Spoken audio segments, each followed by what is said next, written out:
soon. It's not live yet. Oh, it is. Hi. Coming soon.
Welcome to the Chain Out Podcast with your hosts, Jeremy and Daryl. Hey, everyone. Welcome to Chain Out Podcast, Season 2, Episode 77. I'm Jeremy, and with me, as always, is your favorite co-host and technical wizard. Wait a minute. Something's wrong. Something's not working right. I don't have Daryl with me tonight. Oh my goodness. What is going on? How is this going to happen? We're going to find out. You know, I've got the gift of gab. I'm going to be able to make this episode work that way. But I'm also pressing some buttons here and there because your favorite co host is out for the evening. Don't worry, he is okay. He will be back. He didn't quit on me. We didn't have a big Statler and Waldorf moment where he said, you know what, I'm done with you. He will be back, but we're going to have as much fun as we can tonight and get right into it. So, welcome to the podcast. Excited to have you here. I can see Sonia's in the chat. I can see Doc Zen is here. Thanks for joining us again. And on top of that, if you notice, there's a DJ DG. So your favorite co-host is actually here. He's in the chat. He'll be chatting you up and keeping me online and keeping me on the track, I think is what he'll be doing. So I wanted to start off with letting you know a little bit about what's going on in Edmonton, because tonight we're going to be talking to the vice president of the Edmonton Disc Golf Association, Matt Dwyer. He's going to tell us about a whole bunch of events that are going on this week and actually this month. And then we're also going to be talking to MPO player Luke Levesque. But before that, this past weekend, I was just out and Daryl was there as well. We were out at the She's Up First tournament that was taking place at Hermitage Park. And it was one of the largest Canadian all women tournaments that's out there. And there were, when I talked to Kristen and Zoe, the TDs of the tournament, it ended up finishing up with 70 registered players and 70 people playing the event. And, you know, it was just fantastic to see that many people out there. So Kristen had sent me a picture showing me how many people they had in 2022, and then sent me another picture from this weekend. And just seeing that growth was amazing to see that many people there. Not only did they have all these attendees, they also had 3 different vendors out there selling and vending, and they had discs and everything you could imagine. They had some amazing upcycled trophies that they did. So it was really cool. Was Kristen and Tim had found trophies. Some of them might have even been old trophies that they had won, but they'd spray painted them pink and blue and were able to give them out. So a lot of different players and divisions got trophies. And on top of that, they even had a TV with Champions Cup playing. So it just had such a good vibe. It was such a good event. And one of the things that they did a little bit different at that event was that when they started it, most of the time you'll go to a tournament and you'll find that you're going to be on a card with other people in your division. But in the morning, in the first round, what they did was to make it a truly welcoming experience. They took the FPOs and some of the more experienced players and they put them on cards with new players. And that gave a chance for the experienced players to help teach the rules in the morning and just get that feeling of being welcome, and maybe even for some players directing them to where they were throwing. Because if you ever remember your first time of heading to a disc golf course, it can be a little bit overwhelming if you don't have UDisc and you're trying to find your way around the course. But it was great. It was awesome. And then there was a lunch break, a great lunch brought in. There was pizza for volunteers. And they went back out for round 2. And when they went out at that point, that was where FPOs played with FPOs, FA1s, FA3s, they all played together. And, you know, some players were out there competing for their win. Other people were out there just practicing the rules that they learned in the morning and giving it a try. Now, another thing that I noticed while I was out there was we had a stellar weekend. It was plus 27, and this is May in Alberta, in Edmonton. That's pretty much unheard of. You know, there's warm weather at that point, but you're still expecting that there could be snow, there could be rain, there could be a lot of those things happening. But no, it was plus 27. It was hot. It was trying to make sure there was water and a lot of things like that there. And, you know, we had Sonia was out there, and as we could see here, she said she had the bestest caddy, which was our favorite co-host, Daryl, getting out there and helping out. Now, in the first round, I actually had the ability to set up a tent, or I thought I was going to set up a tent on hole 10, Wally's Way. But I ended up setting up a table. We had some candy we were handing out. We had some pink stickers that we made just for the She's Up First tournament. And we also took the opportunity to set up an area to record. And we started recording some quick little snip interviews with the players, as well as got a lot of the shots down Wally's Way. And even cooler about it was that Wally O'Volley himself was there. So I was able to kind of give him a little fanfare and talk about, this is Wally's Way. This hole was named after the creator of the course. And lucky for you, he's here today and he can sign autographs and everything. And Daryl told me there was only one problem. We didn't have a marker, if you could believe it, so he could sign some of those autographs. So Daryl is proud of me. Thank you, Daryl, for putting the buttons out there. But that was what we did in round 1. And then in round 2, I ended up spotting on hole 4 and Daryl was spotting on hole 17. And that was a great time.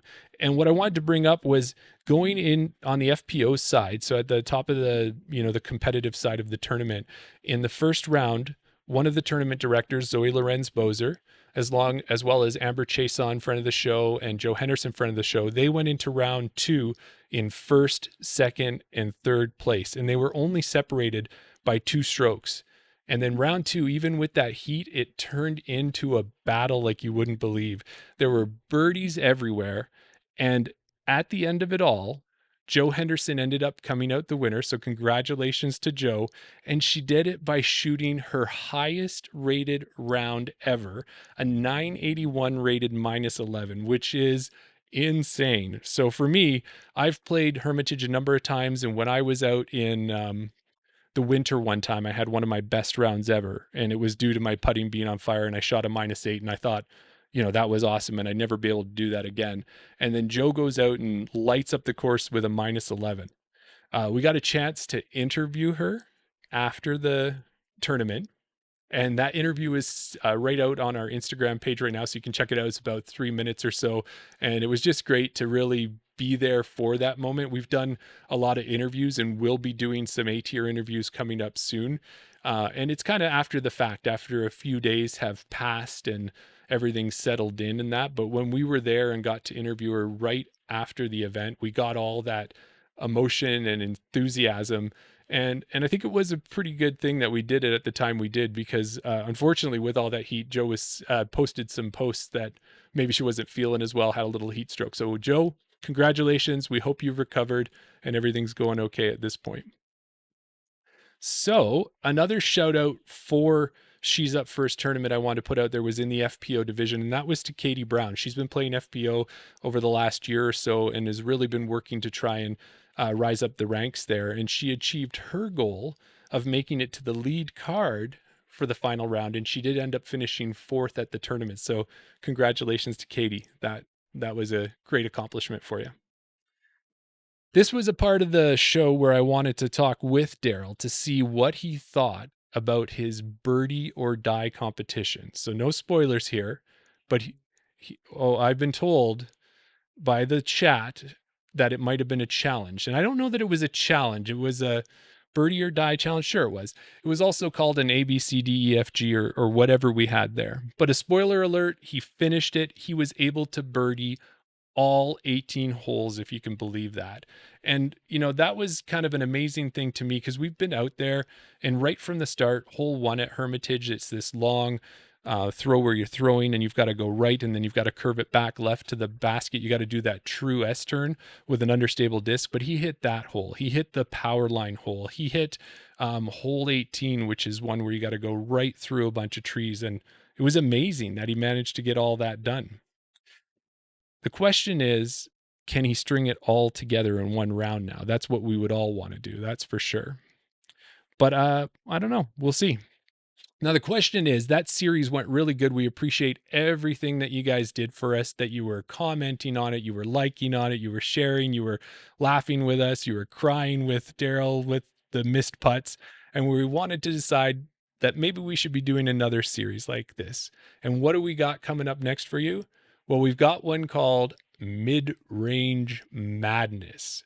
So Daryl and I were talking on the last Patreon episode about what the best mid-range disc out there is, and we figured there was only one way to settle it, and that was to have a NHL or a March Madness style bracket. We're going to take Daryl versus Jeremy, mid-ranges versus mid-ranges, Innova versus the rest of the discs out there, and find out who the true champion is. Another big event that happened on the weekend that does have a bit of a Canadian tie was Champions Cup. We mentioned that it was happening on the She's Up First. They had it on the TV there for us all to watch. And we had actually 3 Canadians playing. They were all on the FPO side. We had Gabby Lee, Sophia Donica, and Chantel Badinsky out there. And all 3 of them represented Canada so well. Chantel was hanging around at the top for the first 3 rounds. She was right there. She was on chase card. She was competing nicely out there. And then at the end was a little bit of a tougher round, but she did finish tied for 15th with none other than Owen Scoggins, if you can believe that. So Owen Scoggins, Chantel Badinsky, right up there at the top. She tied for 15th. And then Sophia worked her way up from round 1 to the final round and got herself up to solo 14th, which was amazing. The 2 of them both cashed. They made it to that 4th round and the final round. And Chantel took home 1,075 American dollars, while Sophia took home an extra 1,175 bucks. Now, Gabby didn't quite make it as far. She didn't make it to the final day, but it looked like she was having a great time there. Simon put out his vlog, and when he put out his vlog, that's Simon Lizotte there for our new listeners. But Simon put it out, and there was an MVP party, and Daryl had mentioned that he could see Gabby in the background having a good time, getting to meet her other MVP sponsored players that are part of her team. So that was a cool thing and just a great tournament. It's always good to see our Canadians out there. Chain Out is sponsored, and we're very excited to be sponsored. And we have two sponsors for us. We've got BR Disc Golf, and they give us a 10% discount to give to our listeners by using the code CHAINOUT on checkout. Sorry if I pause a little bit here and there. Sometimes I have a little whisper in my ear that I got to kind of shake off and keep on going. But yes, we have a Chain Out code for you, and you can get a discount there. And one of the things that BR Disc Golf has got going right now is that they have an ambassador team, and they're just starting to announce it. I wanted to bring a little bit of information to them and highlight them. So we're very excited to say that there's some familiar faces on the team and some new faces as well. So Terry Heiser-Baum Hong is back to be the captain of the team again, which is fantastic. We also have Jordan Udenard in there. We have Dan DePries, who was on the team last year. Friend of the show, Jana Olson, is on the team. Congratulations, Jana. Gabe Piska, who many people in the Edmonton area know. He's a great teacher. He supports youth. He's fantastic in the disc golf world. And also recent guest on the show, Amber Chason. She is also a member. So congratulations. I think there's a few more ambassadors that might be announced. So if they are, we will let you know on a future episode. We are also sponsored by Cardinal Disc Golf, and you can get 10% off with them by going and using Chainout at checkout as well. Now, the last thing I want to tell you is stay tuned. After this episode, we're going to do our Patreon episode for our Patreon members. There is a free level you can join at, and you will get a link, or you can join at any of our other levels. We're going to talk a little bit more about what mid-range discs are going to go against each other, and we're going to find out what you think about those matchups, if we may have to make a few adjustments before we get going. And I also want to talk about when is an ace actually an ace, because I have some thoughts on it, and I think you're going to have some thoughts as well. So that'll be fantastic there. So head over to Patreon, sign up, join up at any level, including free, and you'll get a link to watch us. So before Luke Levesque comes on to the show tonight, we do have Matt Dwyer that's going to be joining us. He's going to be joining us. He's the Edmonton Vice President of EDGA, and he's also, of course, a friend of the show. And when we talk to him, we want to talk about all the different events that are happening in May. And that's, we talked about She's Up First that has happened. And here we go. I think Matt's joining me right now. So I'm going to grab him, and we're going to get him into his spot here. Get Matt coming on.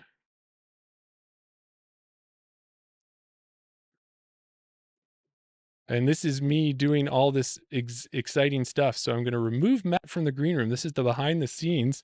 And I'm going to press this button, and look at that. Amazingly, Matt has joined us. I'm telling you, when I call, hey, Matt, how's it going?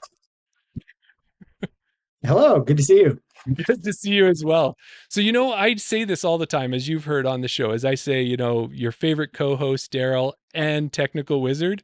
It is true. I'm telling you, I'm sitting here pushing buttons, trying to move a mouse. I'm even at the point, Matt, where it's like, do I move the mouse to the left to get to the other screen, or do I move it to the right? What am I supposed to do? So from my perspective, you're doing great. Oh, well, I appreciate that. Thank you so much. Well, I think you might have saw there, and if you didn't, I was just recapping the She's Up First event earlier. And although May has just started, there have already been two events that Edmonton has had, both EDGA sponsored events, and there's many more to come. So She's Up First, I kind of recapped that one, but I wanted to touch, were you at the Berg versus the World event on the weekend? I was, yeah, and I was proudly representing and playing for Team Berg, who ended up coming home with the victory. Oh, nice. Yes. So I didn't get a chance to play it. I was volunteering at She's Up First, and I kind of only had the one day to give, but I did talk to Briggsy a bit, and it sounded like it was an amazing event. And, last year we did do a Berg tournament. I remember doing that, where everybody threw a Berg, and we tried to, I think we called it Alberga, and saw who would be the best. And I think a lot of us were humbled because we found out that our score wasn't that much different than when we throw our whole bag of discs, right? Absolutely. Yeah. So what was different about this one? How did they do the Berg versus the World? So yeah, so the format was different. In this case, it was you could either join Team Berg, which they did allow. I don't know if they allowed last year, but they allowed it, encouraged you to throw both the Berg and the Berg X, which I threw Berg Oh, X more often probably than a normal berg. And so that was kind of a fun thing to be able to do. And then on the other team, it was any 1 or 2 speed you could do. So I found it was really fun to be able to ask people, like, what are the 1 and 2 speeds you're throwing? We had polecats, we had all sorts of MVP putters, nomads, pixels, things of that nature. Some, like, bangers, other kinds of like discraft putters, challengers were being thrown out there. So it was just really cool to be able to see all these different 1 and 2 speeds that maybe you don't see bagged all the time from folks. And people who are like, I've had this disc for years, I've never thrown it, but it's a 2 speed, so I'm going to give it a try. right. That was a lot of fun too, and the course itself was very different. So last year we played at the Niska course, whereas we played this year at the Dog Rump Park out at Stony Plain, which is the wooded track. And so having these slower kind of putter style discs on a wooded track made it really fun and interesting too. A lot of the holes were reachable, but for some of the longer tees, the Berg team was definitely at a disadvantage. So that was the thing, was the Berg team had to kind of get out to an early lead when we played the shorter layout, and then had to kind of hold on to it for the longer layout where the world team had an advantage. And just being able to like hit tighter lines, being able to make longer putts to try to score in the match play format that we were doing to get points made it really fun and kind of different too. So it's just a really unique event. I think everybody had a lot of fun. Wildman Matt seemed like he had a great time being able to design it and kind of see how it played out. And I think he got all sorts of fun feedback on what we could do next year. So yeah, this is one that I'm really glad I got to play twice now, and hopefully we'll be able to continue to add some new things for it in the future.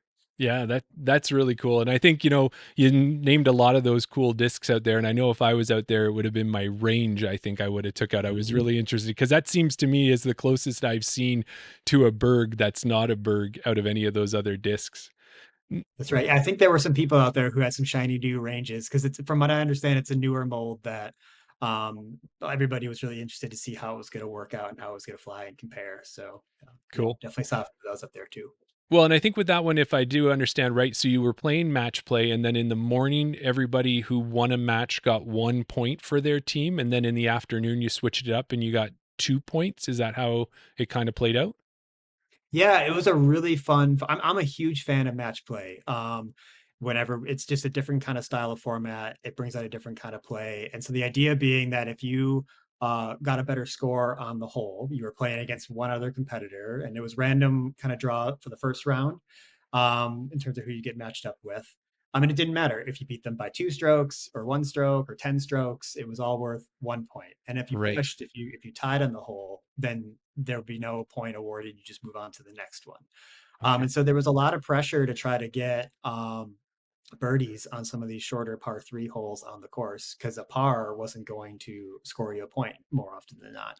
And Right. then, yeah, the second round, it was seeded. It was based on who on the other team you scored kind of closest to. So the matchups were a little more kind of even, but the points were doubled. And so there was Okay. even more kind of pressure to, especially if the Berg team had a little bit of a lead. But like I said, with the longer layout for in the second round, the world team definitely had a bit of an advantage being able to throw a little farther. Maybe you're using your normal putter as a 1 or 2 speed, so you got a bit of an advantage there too. So I know in my matchup against one of the other like high, very talented amateur players, Tyler Edwards, in the second round, him and I were Right. back quite a bit, and I was really trying to make sure that with those points being double, I wasn't falling too far behind with them. So Oh, yeah, it nice. was really fun. It was, and I love the match play format. People play a little more aggressively because it doesn't matter what the total score is. It's just I have to win each hole.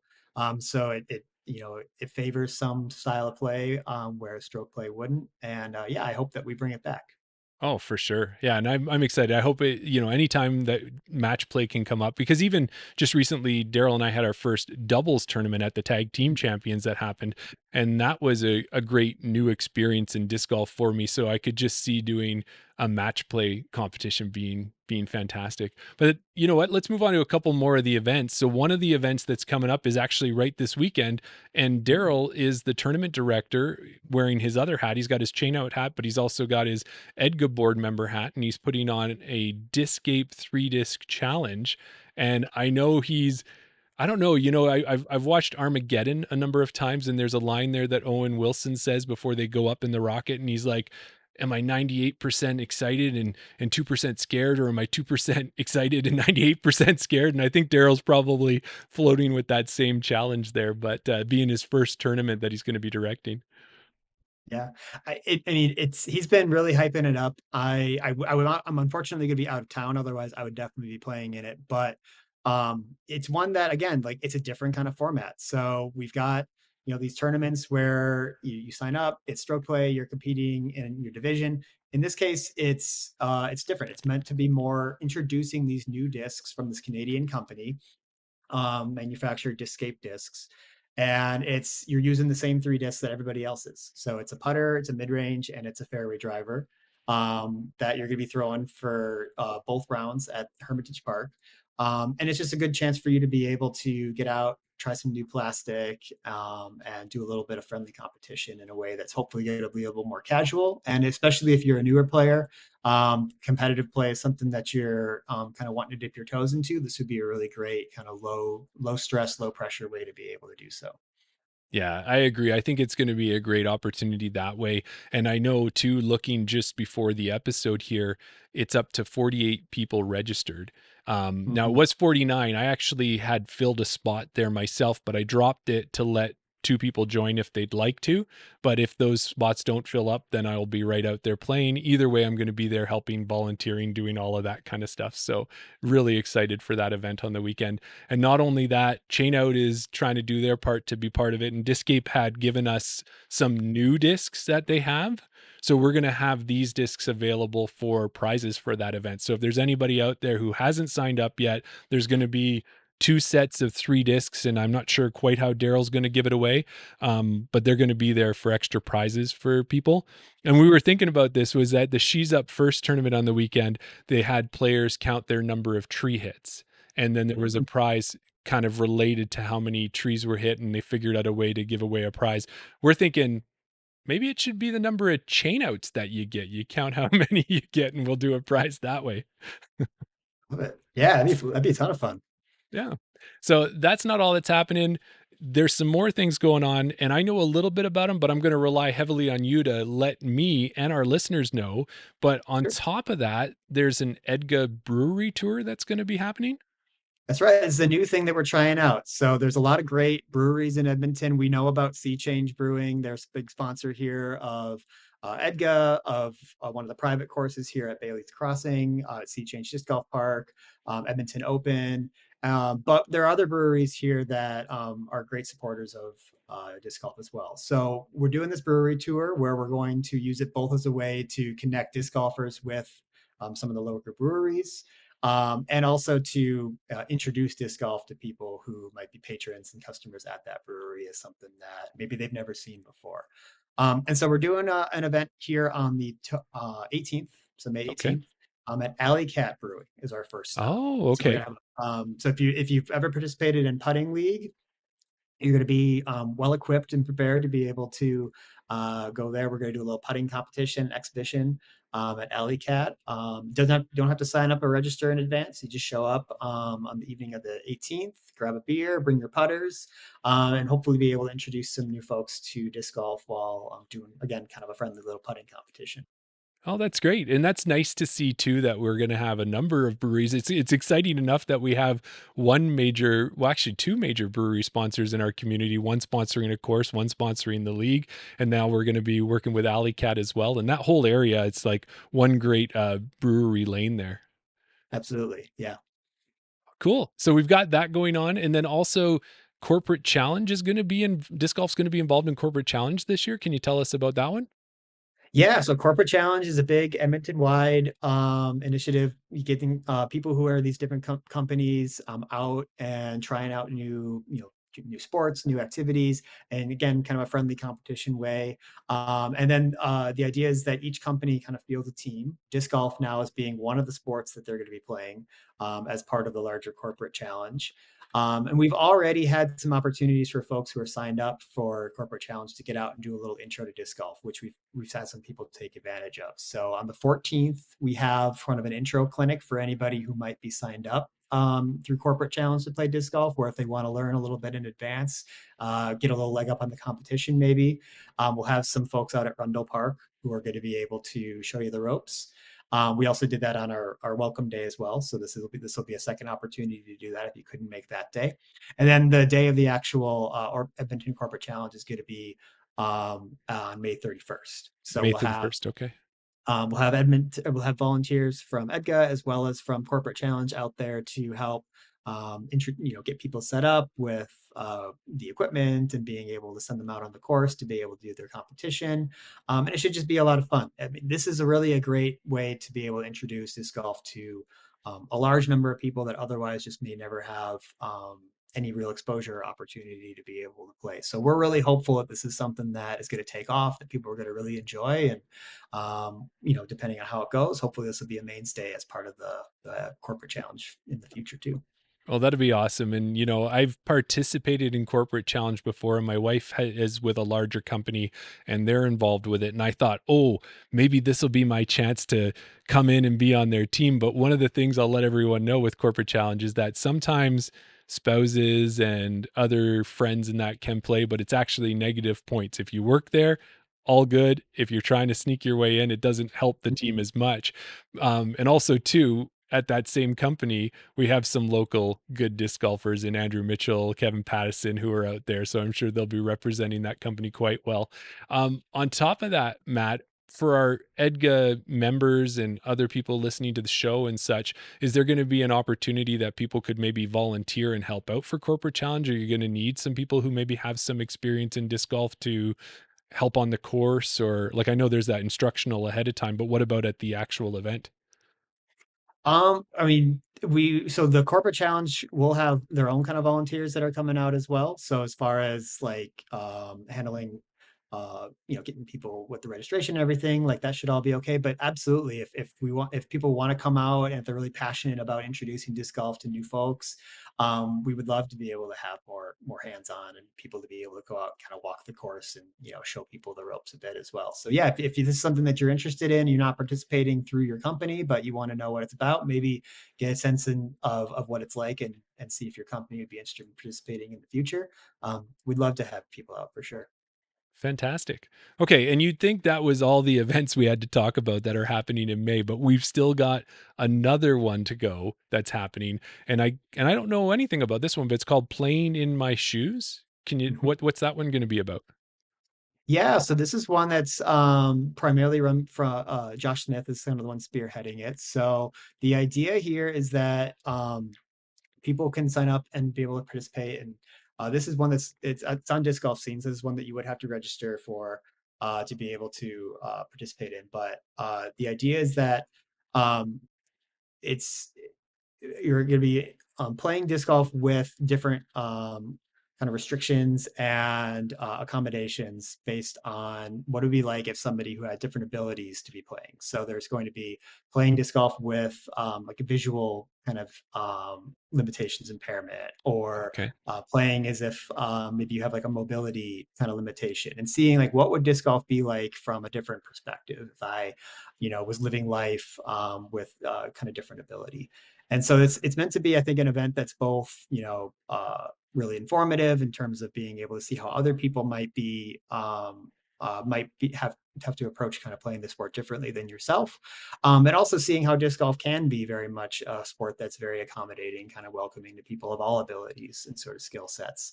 And so yeah, this is one that I think if you're curious about it, there's some information on the EDGA page from Josh Smith. He put together a little flyer for, and it's one that's happening in other locations around Canada too. So.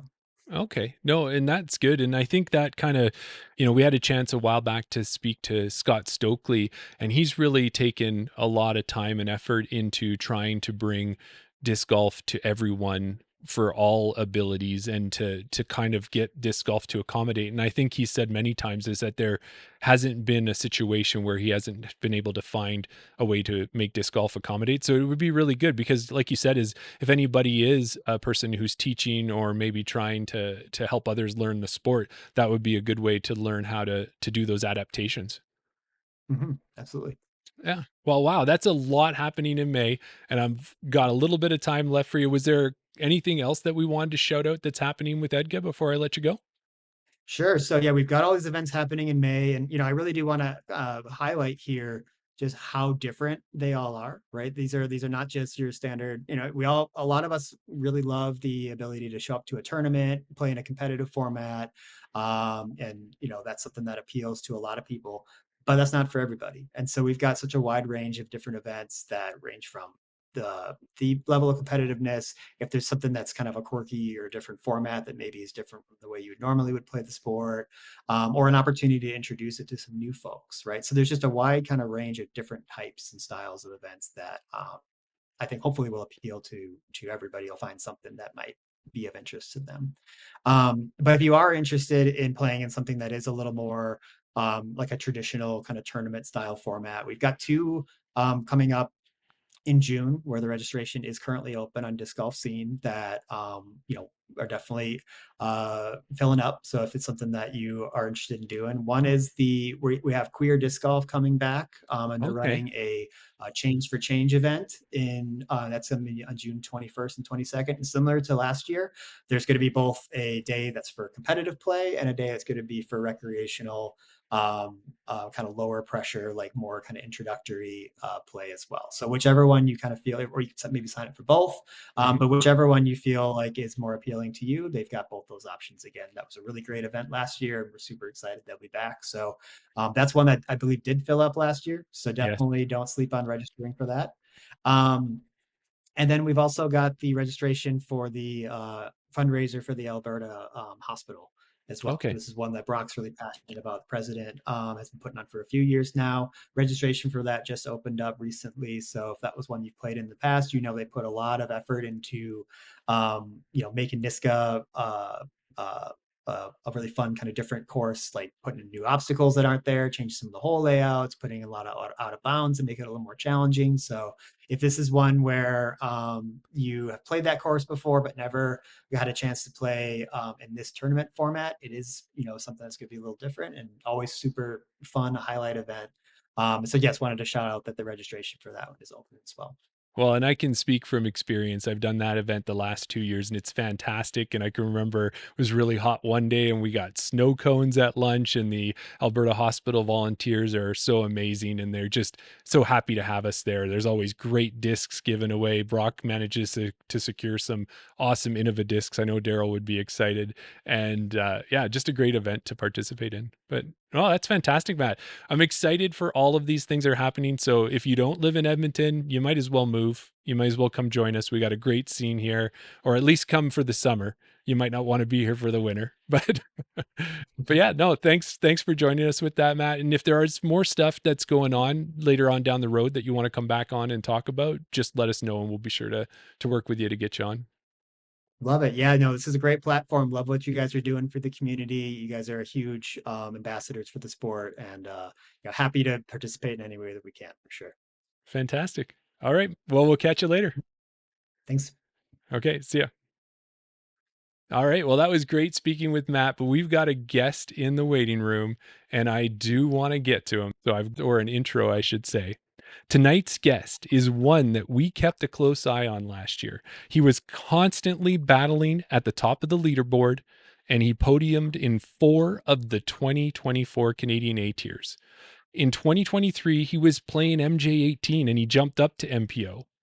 And last year, he tied for the title of 2024 PDGA Rookie of the Year.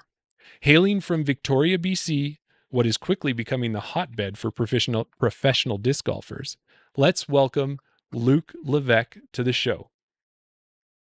Welcome, Luke, as soon as I get you out of the green room. Here we go. Let's get you to guest two. There you are, Luke. How you doing? I'm pretty good. How are you? Good, good. Thanks for hanging in there with me. I've usually got a very good technical wizard in my co-host Daryl with me, but I'm getting to man buttons and do the talking, so it'll be a little exciting. So how are things going out in Victoria right now? Are you kind of hitting spring? Is it rainy season? What's happening out there? No, it's pretty dialed here. It's pretty sick weather, so I can get lots of shots in, lots of putts, and then finish up school, get the exams over with, and then yeah, in the summer. Okay. Cool, cool. And I was looking at your schedule and kind of some of the events and tournaments that you've been playing, and I noticed that, like, I know the Vancouver area has the Duck series that goes on, but it looks like Victoria has an Island series, and you've been playing quite a few of those events. Is that something that's new, or has that Island series been around for quite a while? No, I think the Island series have been around for a long time, but there's a lot of people who aren't big fans of getting them sanctioned. But in the end, it looks like yeah, they got them sanctioned this year, so I've been playing those. It's a fun time. Yeah. Some highs and lows, and then yeah, the duck golf's the other ones that are around here. Okay. Now with that too, it looked like the Island series does a winter one and then that wrapped up and now you guys have just kind of started a summer one. Do you know how many like events they do in that? And is there something along the lines like you just drop in and play a couple, or does it kind of culminate into a finals or something? I think it's 7 and 7 for the summer and the winter. I mean, Ben Corno's the guy that runs it. I'm pretty sure. Okay. He's pretty deadly on those. So he's just yeah, he runs the tournaments. I don't know if he TDs all of them, but it's he does that, and I think they take your best five, your best four, Okay. and then stacks up for points, and you get like your water bottle, or maybe that's duck golf, but You I don't get a know. One water of the bottle. two. That's the big prize, is it? Yeah, that might be for duck golf though. I'm not sure. There's a water bottle you get for one of them. Okay. Cool, cool. Well, another thing, because we've talked to a number of players out in the Victoria area, and I thought I heard, like, for a while there, especially like, on the island, there's a ton of courses, but in the Victoria area, there isn't as many. But are you guys getting a new course? Did I hear rumors about that? Yeah, maybe in like a year or so. I don't know. I'll be gone, but we got like a golf course that we've been playing with totals on for a couple of years. I got a pretty sweet gold layout there that I've made, sort of just plays with the pins. It's fun, but I think they're supposed to be getting baskets, but like it's with the CR, like the regional district, and it's going pretty slow. So it Okay. was like supposed to go in last year, and now it's like we signed the papers. We're still waiting. Well, we'll see. We'll see. Cool. Yeah, no, that'd be neat. It's always good to have new courses. I know we've had a few pop up in the Alberta area, and everybody just wants to drive, even if it's an hour and a half away. Everyone's so excited to get that new basket on their UDisc map, right? To show that they've got another course under their belt.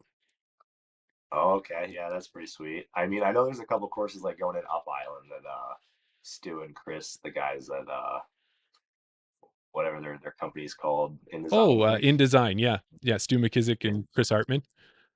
yeah, they've been putting together a couple courses up there, so I think one of them's supposed to open pretty soon.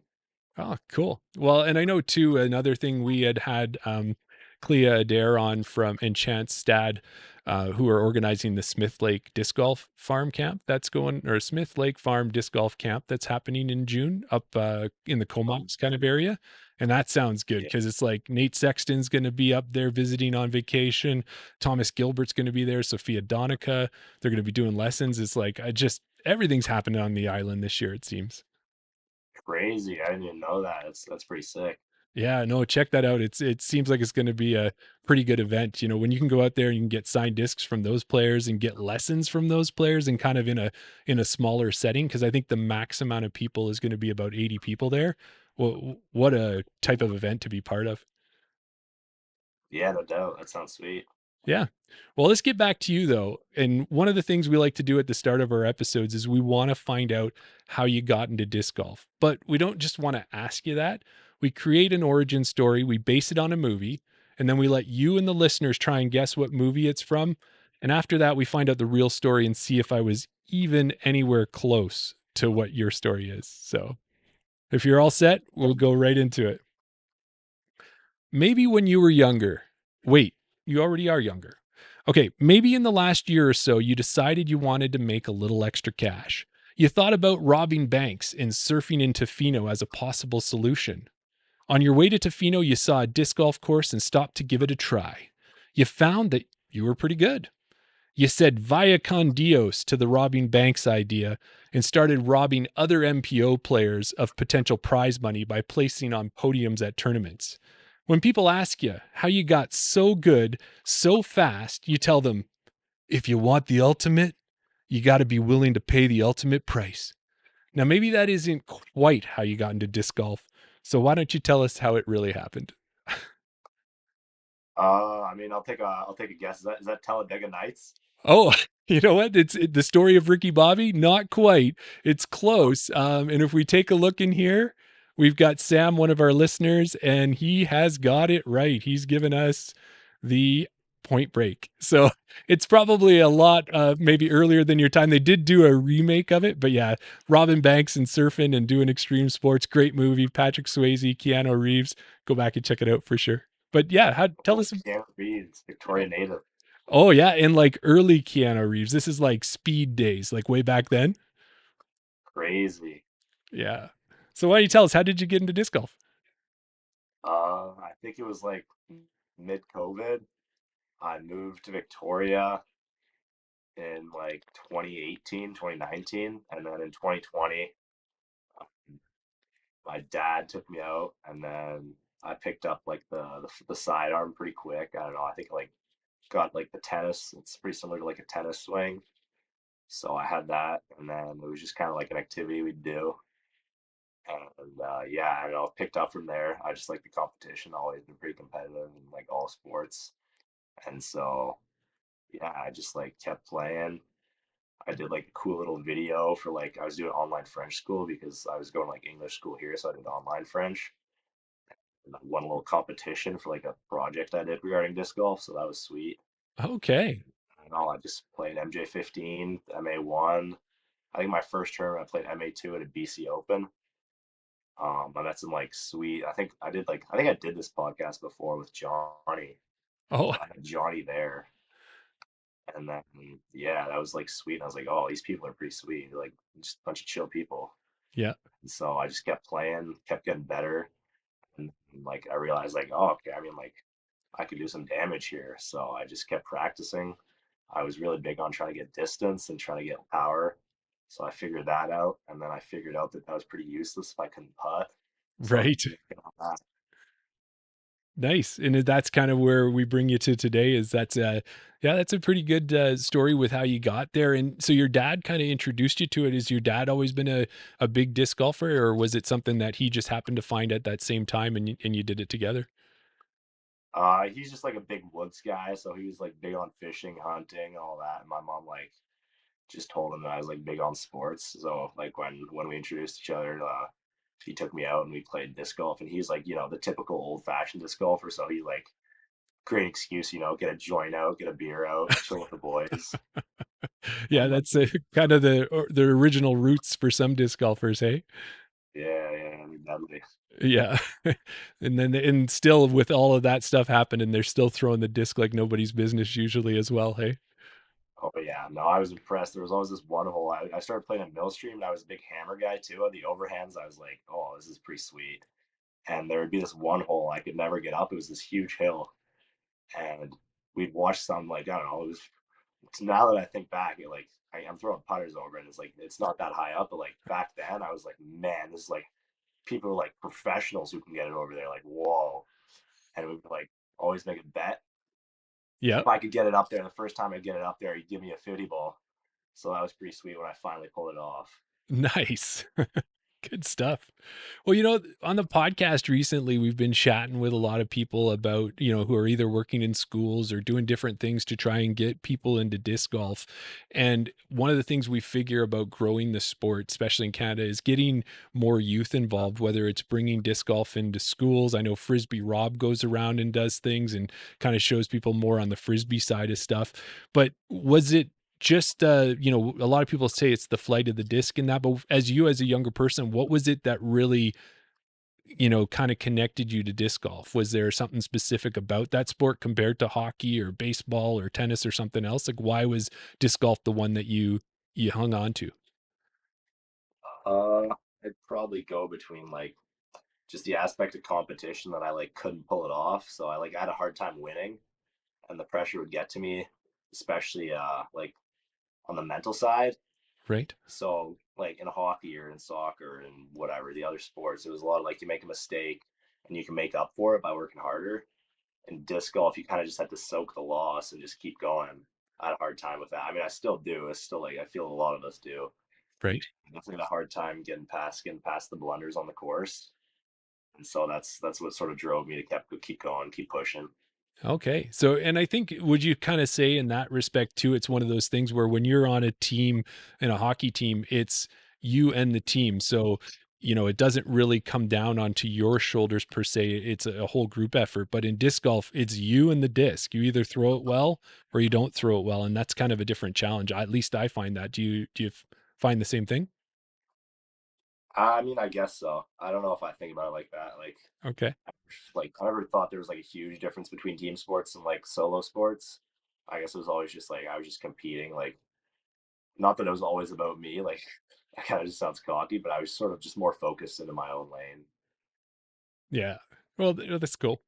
Well, I wanted to start back in 2024 because that's where you really came on to our radar. We had not, we'd kind of been in our first year of the podcast here and starting it out, and we are doing our Canadian Fantasy A tier shows. And what we would see is that Luke Levesque keeps showing up on all these MPO cards, and he's showing up everywhere. That was your first official MPO full year season. And it was quite a splash because you won one event and you podiumed at four different Canadian A tiers. And like I said, in many of them, you were right there competing right to the very end, even holding the lead at certain parts of the tournament. When you look back at your 2024 season, how do you feel about it? Um, Looking back, I'd probably just say like just a lot of loss, just a lot of losing. But like obviously, it's like sweet. Like I played well at some events, but there's definitely I'm just itching to get that first victory on the big stage. Yeah. Got it at Salt Spring. That was my first win, which is sweet because Salt Spring's like just the best course like I've played personally in Canada. Okay. Just the most beautiful property ever. It's on a golf course, just big oak trees, just beautiful views and long shots. I think there's a tournament this weekend I'm playing there, trying to go for the three-peat. So Okay. that was sweet when I picked that up. I was playing, Nick Culver, Matt Dixon, like Daryl Watson, just all these like big names that would always smoke me. And then that kind of just gave me the confidence going into the A tiers. Just played my game, missed more putts, got lots of chances, and kept going. And then TCO was my first like where I popped off. It was just so many sidearms in the woods, and the Yep. sidearms was kind of my weapon. So after two rounds, I was like, I wasn't in the mix because Thomas is like, he's a pro disc golfer. And then, I tried to make a push on that back nine, but he was like 12 strokes ahead, so didn't do much. And then I was like, Falcons flight, the Yukon. The Yukon was definitely brutal. That was definitely a nice choke. Um, Definitely, yeah, that was a giveaway. Falcons flight, I think, was my favorite. I Okay. just enjoyed the trip so much there. The courses are so sweet. I went with Eric, my buddy, and we both ended up lead card last day, and Nice. testing me in the end for that second place. But we were both pushing Casey. I think I had Casey sweating a bit for a bit, but getting You the never break was know though with the way that guy goes. He's so ice cold veins, hey? yeah, exactly. Yeah. And then the final one was at Gold Eagle where Thomas, just like this 950 guy, just popped off weekend of his life, and he was just bang, just took it down, just clutch. Yes. It was sick to watch. Well, and that's it. That's been the nicest thing with the Parked Pro coverage coming out of all those events. And, we had a chance to talk to Thomas right after he had won the event. And, you can only do so much by looking at the scorecard. It doesn't tell you everything, but then you do see that Parked Pro coverage. And yeah, like it's crazy how much things can change just in a matter of one round or in 9 holes. So, but Yeah, yeah. the No, awesome. But not only did you have a great year playing tournaments, but you were also in the hunt for the PDGA Rookie of the Year. And some of our listeners may not know, but it was actually a three-way tie for the PDGA Rookie of the Year. Tell us a bit about how they award points for that, and then how did they actually decide who the winner was? Yeah, so it ended up being like a pretty scuffed system. Once we like actually like realized I was in the hunt, I kind of looked at it and I was like, okay, this is interesting. So last year it was just A tiers only that counted for points, A tiers and like above, so like majors and like PGA, like the Pro Tour events, the Elite Series. Hmm. But like, there's not too many rookies playing in those. And so I think Eliezer Midling was like one of the only ones who did, and she like took down Rookie of the Year pretty easy. Right. It was like third place gets you 5 points at an A tier, second's 10, then first is 15.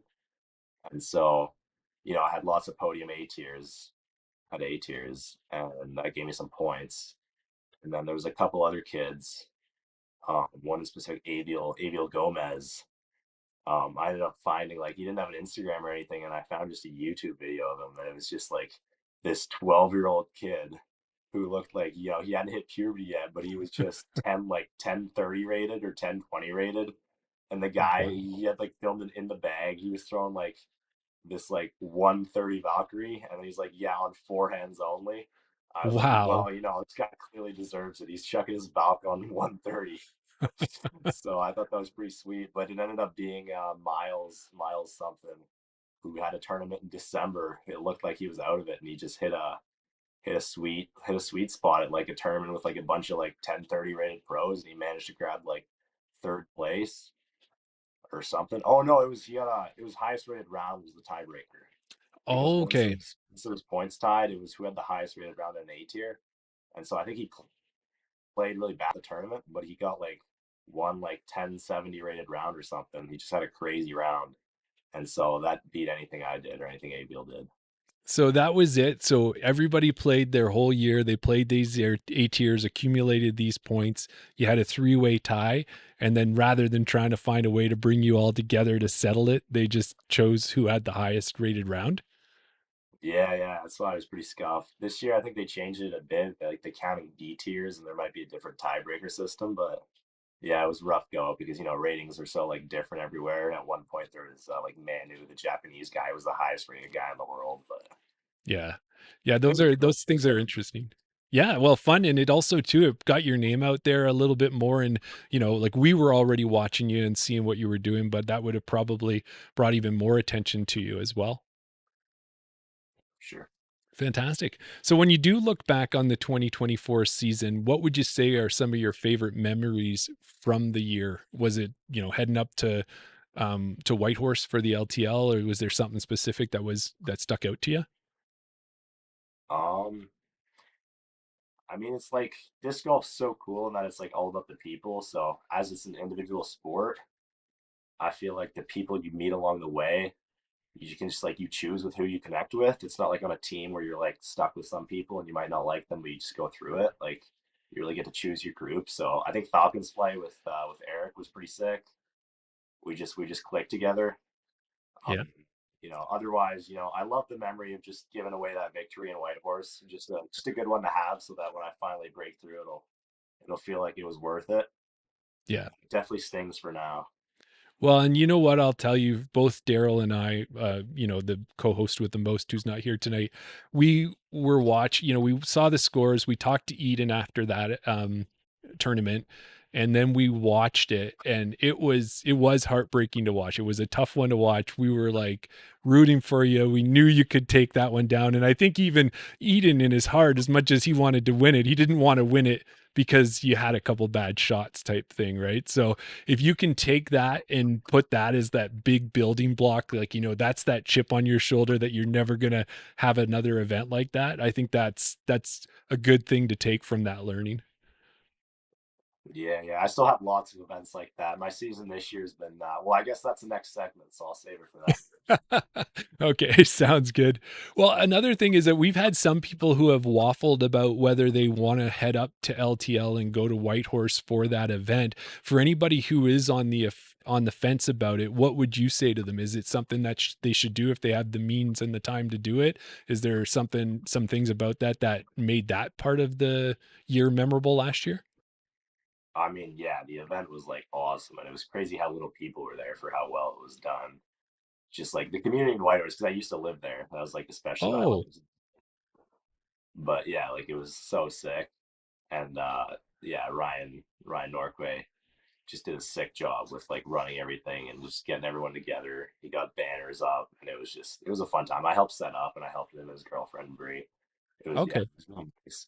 It's just brutal this year. They set it up at the same time as the BC Open. Yeah. I think that's like again, it's gonna suck out some of their field. But I mean, I hope they get more people because it was really well done event, fun to Yeah. play. Well, and I had heard too when we were talking to Ryan and some of the and Eden as well as and Christy Lee was that Glenn Whitlock was up there and he did double disc court and kind of taught everyone that. Did you get a chance to play it and did you enjoy it as much as everyone else did? Yeah, yeah, I forgot that was definitely a good memory playing because it was like the solstice, and we played till like 1 a.m. But yeah, DDC is sick. I played again. Whitlock came to Victoria like a couple months ago, and Forrest Junker Allen and I, we went up and we played with him. I got a shirt. He gave us a shirt before he left, so Forrest and I have been sharing that. Forrest just left to plant some trees up north, Okay. BC. So I have the shirt. I'll probably rock it this weekend on Salt Spring. But Glenn's a beauty. That guy's sick. Yeah. He So listens to his like old PDGA rounds, and he's got like some 1,000 rated round in like the 80s. yes. Isn't that amazing, right? Like it's just to me, I don't think I would have been playing. I would have been quite young in the 80s, but to be playing back then and to be part of the sport when it was first starting out is just a cool thing to imagine. And for him to be playing then and to still be going strong today and just loving it probably just as much as he did every day back then. It's cool. Yeah. So one of the things too is when you went out to nationals, you ended up getting a chance to see kind of the best on the MPO side that Canada has to offer and playing with, Thomas Gilbert, Max Regetnik, Casey Hannemeyer, so many more. Nick Culver was out there, Miguel was out there. All of these people all gathered together. What were your thoughts of being in a tournament with that many professional Canadians? Was that another eye-opening experience? I mean, yeah, I was pretty excited because I'd been playing pretty well till then, and I knew like I think I that was when I finally made my jump to like 990. I'd been like 960, 970 all year. I like jumped like 20 points or something. And I was like, man, like I look at my name and it's like it's up there. So if I play my game, I'll be up there. And I just had like a bad second round at the golf course, lost some discs. I was on chase guard, Mm, lost some discs in like the woods, not even the water. And I no. just tanked. It was just brutal. It was raining so bad, and they somehow just still lit it up. And I was like, man, like that's just another level. Just being able to shoot hot in like those gross conditions. It was pretty impressive. Well, it is totally, and I think that's just that thing maybe of them having played as long as they've had. They've played in those environments before, whether it's the crazy wind or the crazy rain. So I think every time you get that experience, it's just one more notch on your belt to say, okay, guys, don't worry. I've done it now too. I'm ready for you next time. Nice. Now, when I looked at your ratings for the year, and this was a post that you had put out there on Instagram, your highest rated round last year was 1045 at Gold Eagle, if I've got that right. And then your lowest was an 820 at Pride Duck. And that really is quite a big spread.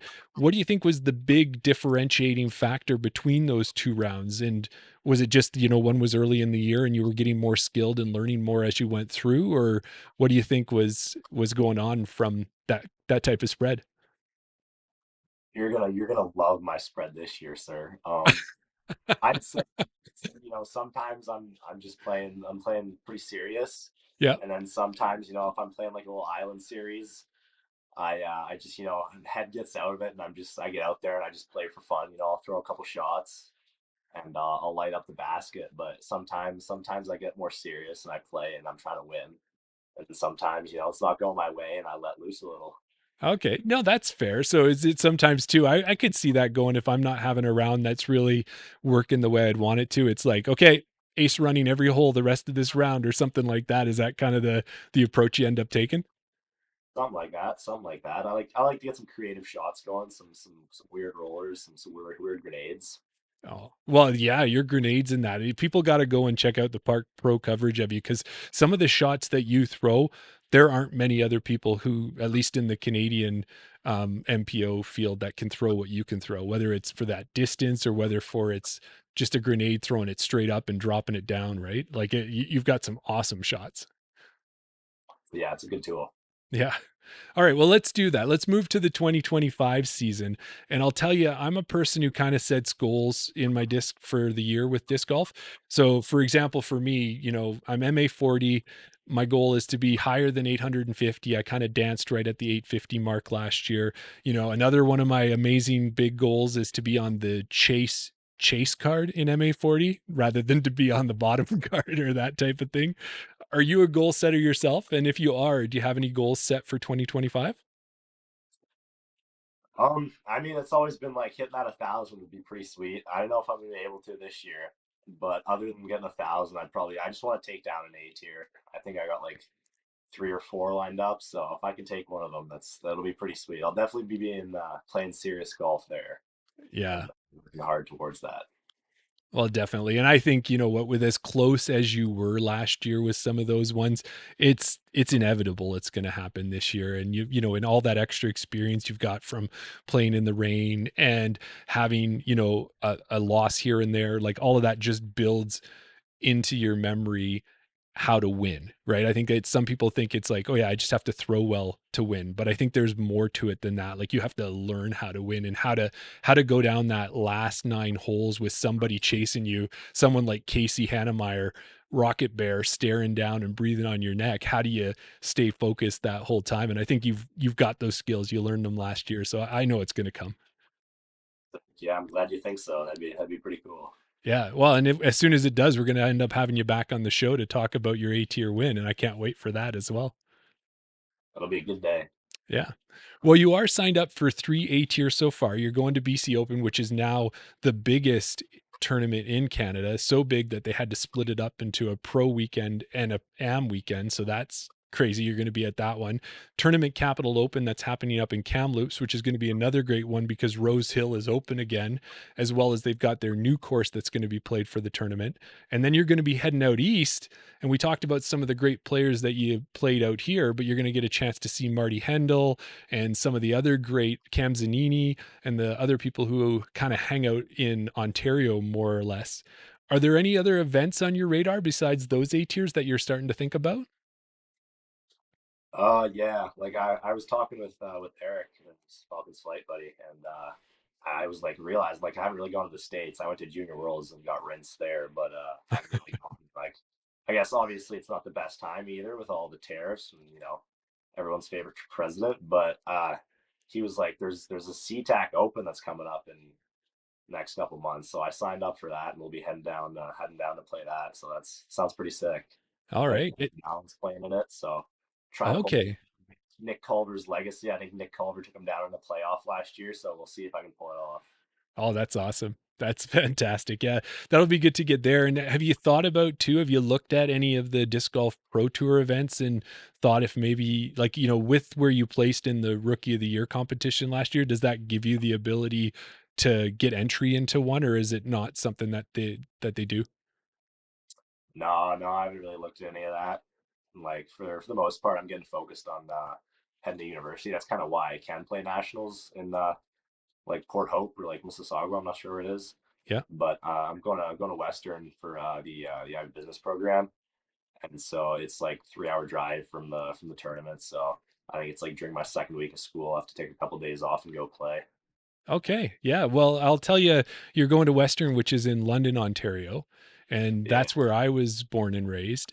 So I moved out to Alberta when I was 15 years old. But I was out there. And at that time, London was a disc golf town. Even back then, they've got what is it? I think it's a 27-hole course down by the river. And there's so many courses in that area. So you're going to love it down there for that purpose, for sure.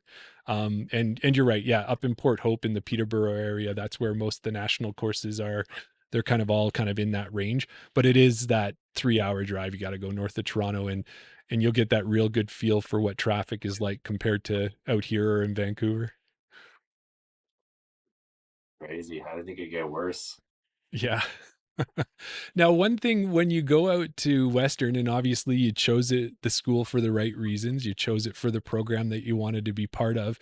But we're seeing that, Trinity Western has a college disc golf team, and then Redeemer University has one as well. Those are the kind of the two Canadian teams out there. Do you think you're going to try and see if you can get Western to put together a team or get an ability to head to some of those college events? I was talking with Connell McLeod, who's another decently young guy. He's a year older than I, but he's like, it was a funny coincidence. He's already at my program, and Okay. he was talking that he's got a buddy he plays disc golf with there. So if we get a fourth, he was like, yeah, we might as well just head to Nat or like collegiate nationals. That'd be pretty sick because the courses are sweet and the match play is always a fun time. Yeah. And also too, again, being Southwestern Ontario, heading over to the States and doing a drive there, it's similar to what you'd be doing already going from Victoria down to Seattle or Portland. It's a few hours drive and you're at all of these great courses. So Exactly. yeah. Well, I did put it out in when we were talking about having you on the show, we put it out there and asked if our listeners had any questions for you. And one of the questions that came up was from Mason Howard, who's been on our show before. And he wanted to ask, if you had any sponsor you could get, what would your dream sponsor be? Like disc golf related? You can kind of put it wherever you want. I think you can take it in any direction. Why don't we go disc golf related and then just open ended? Disc golf related. Probably a pound sponsor or some like bag related. Okay. Maybe like an open disc. Infinite's pretty sweet too. Infinite's got because you can carry open bag. Nice.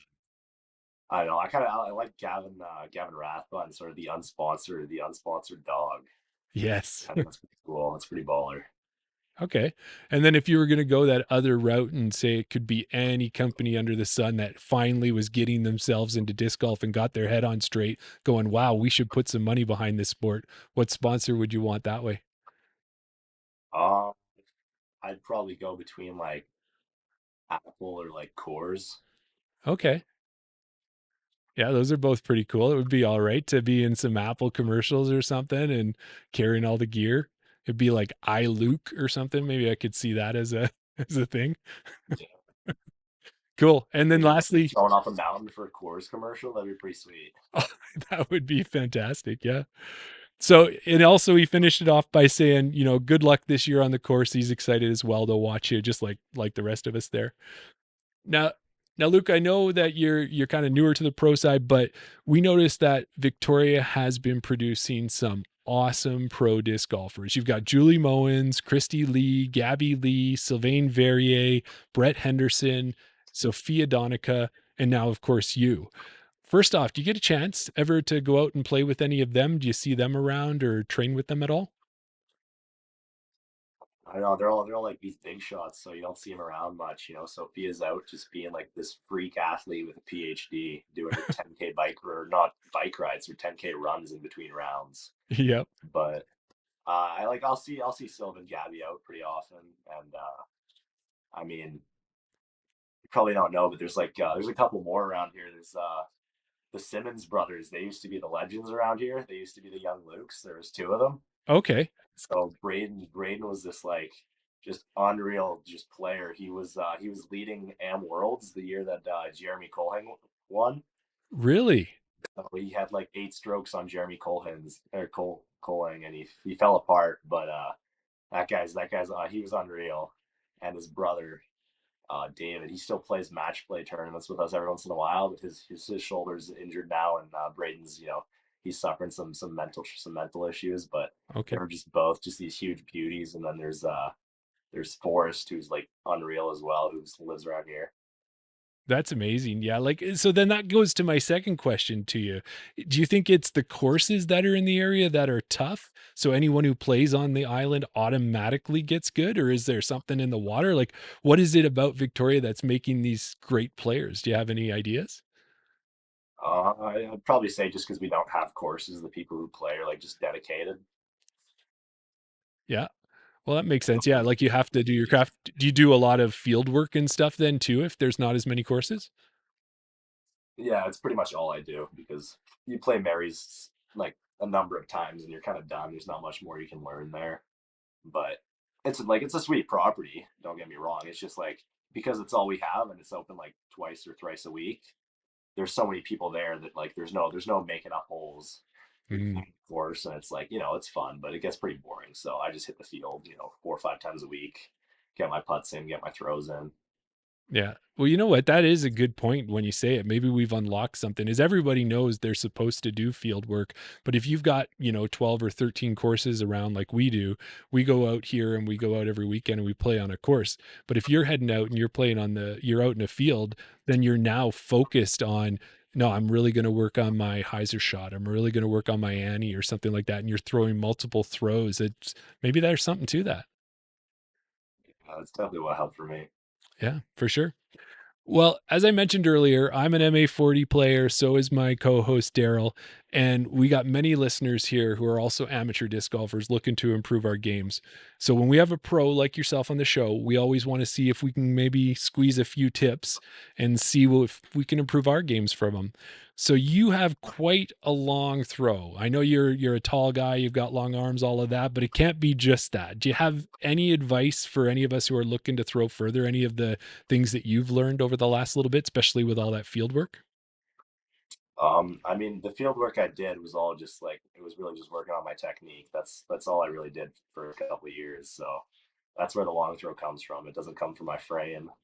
It just comes from like tens, like hundreds of hours of just taking slow mo videos and reviewing and sending them over to Josh at Overthrow and sending them some different coaches and getting some reviews. I even got Ryan Sheldon to review my sidearm one time. That was pretty sweet.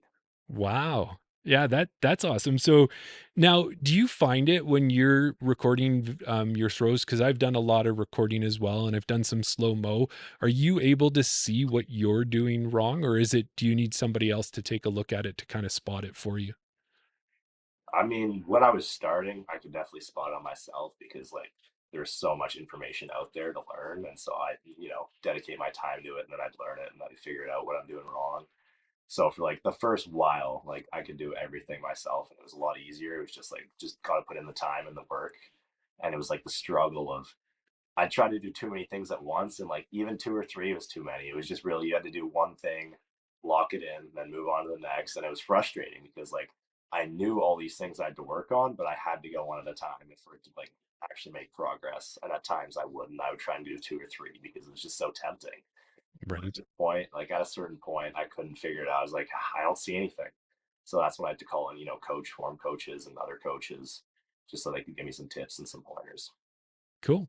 And then when you do go out and you play in a tournament, because I know this is something that Daryl and I have talked about, is that that's not the time to be working on your form.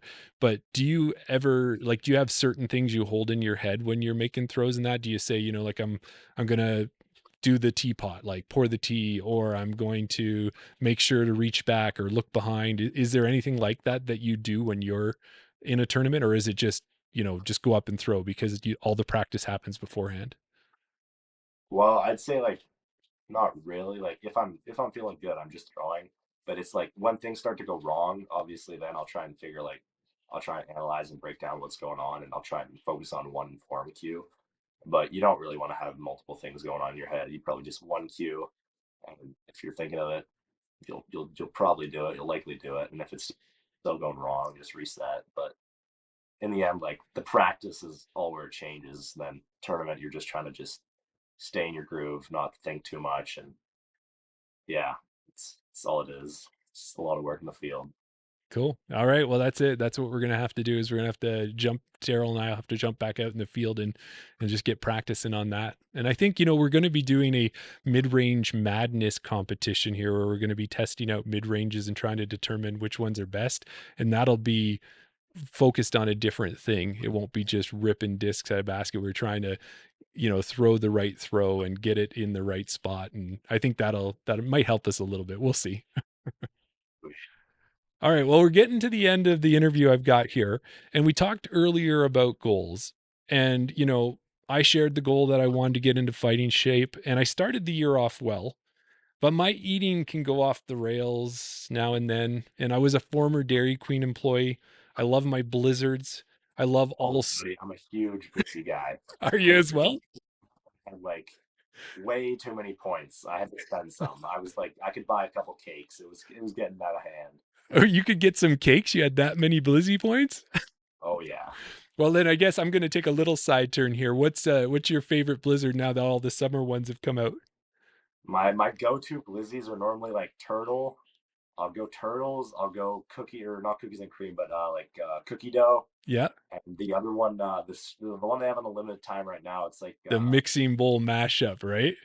no, it's like No, the dipped strawberry cheesecake, something like that. It's got like gotcha.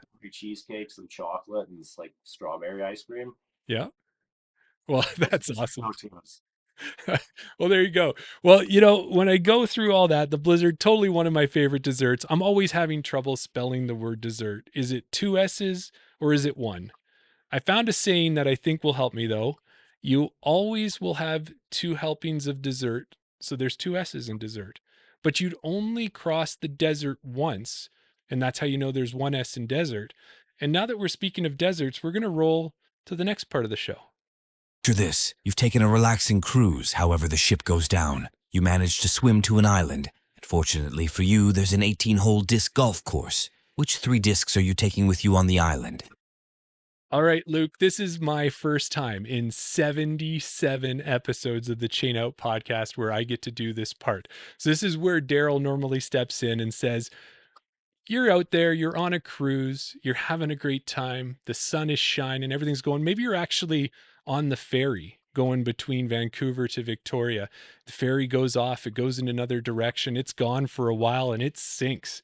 You swim to the closest island you can find, and you just happen to luckily have your 3 favorite discs with you that you're going to have until you get picked up and saved on that island.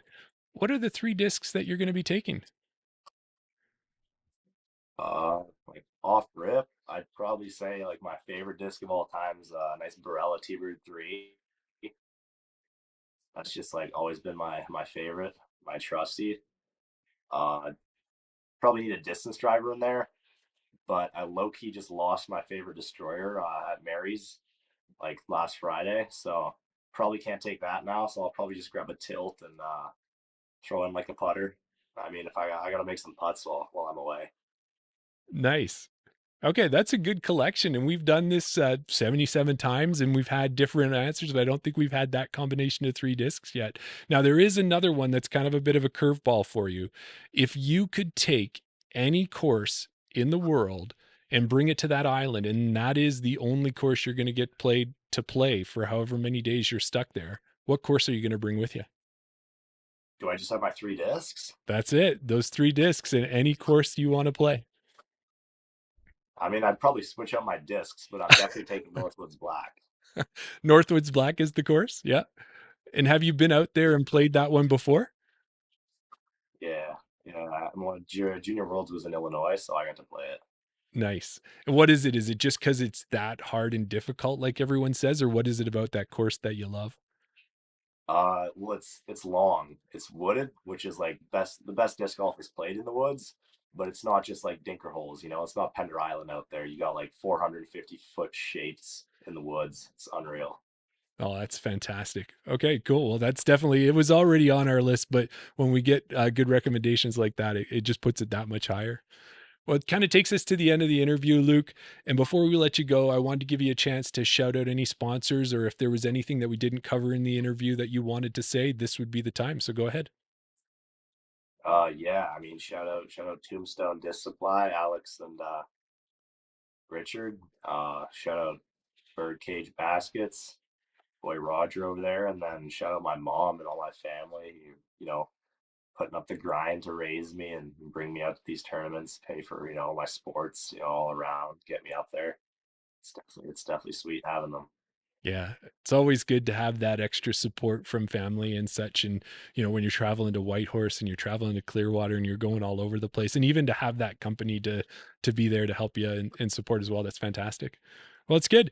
Well, Luke, we won't be at the BC Open this year, unfortunately, and we won't be at the Tournament Capital Open, but we will be at Canadian Nationals, and we're going to look forward to seeing you out in Ontario. We'll see you in person at that one. I'm thinking now you and I got to go for Blizzards. I think it's just a must now, or I got to bring them there to us for us or something like that. But yeah, we'll see you then. Good seg before we go too. You can go check my rating spread from this season so far. You'll have a good chuckle. Oh, okay. Yeah, I'll take a look at that. So you've got quite the spread, do you? Too.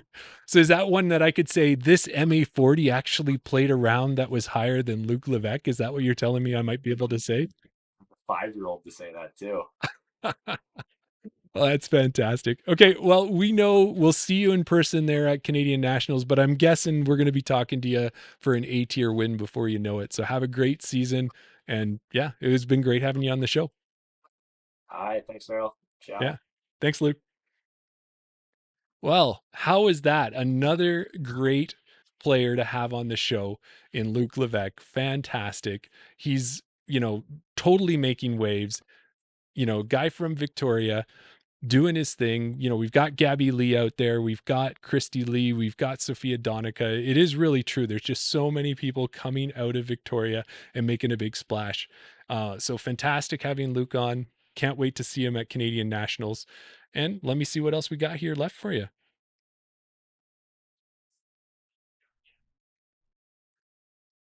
So, and what it was that I was going to bring up there was it was the fact that when we were looking at the LTL tournament that was happening up in Whitehorse, and we kind of mentioned it with Luke, is it was pretty amazing tournament, and it was such the most emotional, crazy disc golf you could watch when you see someone who's dominating a tournament the way that Luke did, and then it comes down to the end and just hole by hole the lead started to slip away. But you could tell just by talking to him that he's already taken that experience and he's used that and turned it into like muscle, or turned it into a strong memory that he's going to build on, and he's just going to kill it this year. But if you haven't seen Luke on coverage, go back to Parked Pro.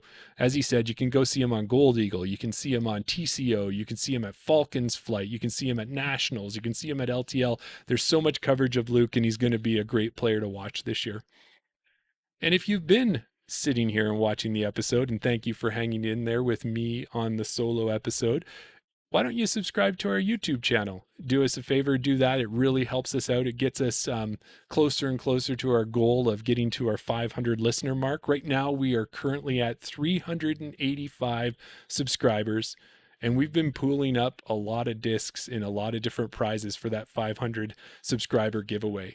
We've pooled so many discs together. I was going to ask Daryl, and I think he's going to agree with it. It might be time for us to do another giveaway and just take one of those discs out, because, we can't save them forever. So what we'll do is we'll probably have a post coming out soon here for you, and watch for that on Instagram, and we'll do another giveaway. One of the nice things about being part of our Patreon is that you get an automatic entry into any one of our contests. So that's something that you may want to check out as well.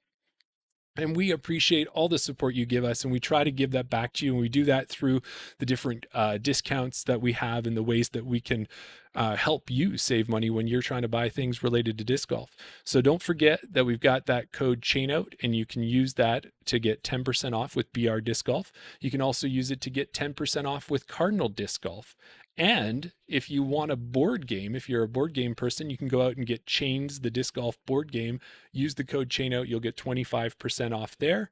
And then we have one more code for you, and that's with Goat Towels, the greatest of all towels out there. And they've got towels. They've got a number of different cool items, including those custom Zuka plates you can get for your carts.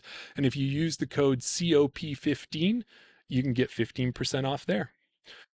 So after this episode, we're going to get ready to start Around the Basket. That's going to be in about 15 minutes. So you can head over to Patreon, join up at any level, including free, and you'll get the link to join us live. And in between, we'll set up the highlight reel, and you can check that out. We got a lot of good stuff from the classic original episodes that are in there. And tonight, I'm going to be talking a little bit about things like what makes an ace an ace. And the fact that Daryl may or may not be there to challenge me on it, I guess whatever I say happens to rule. But we'll get some opinions from you, the listeners, as well, and we'll figure that out there. So thank you so much for joining us. We really appreciate it. And I kind of wanted to say, well, here's the thing, guys. I have these notes here to get to this end point. Usually Daryl does a great job at taking us to the end. But I said here, organic mid-range madness shot, Daryl and Jeremy. So what I'm going to say is I said with mid-range madness that the best disc out there is the Hex. And you know what disc it is? It's the Simon Lazotl Hex. It's a nice Halloween Hex. It's got a little vampire on it, a Lazotl vampire. And one of the things about that disc is you can go out to a place like, say, Hole 1 at Langholm in St. Albert. And when you go out there, you're going to get a chance to throw this nice hyzer shot. They're just putting in some brand new tee pads out of that course. You throw this nice hyzer shot. It kind of flies around some trees. You can just see the basket hidden in the side there, and it's going to come over. It's going to see some change. Those Simon Lazotl hexes, they're money. They're one of the best discs you're going to get out there, probably the best mid-range out there. And when they go to the basket, there's one thing that they'll never do. They could never possibly do. They could never chain out.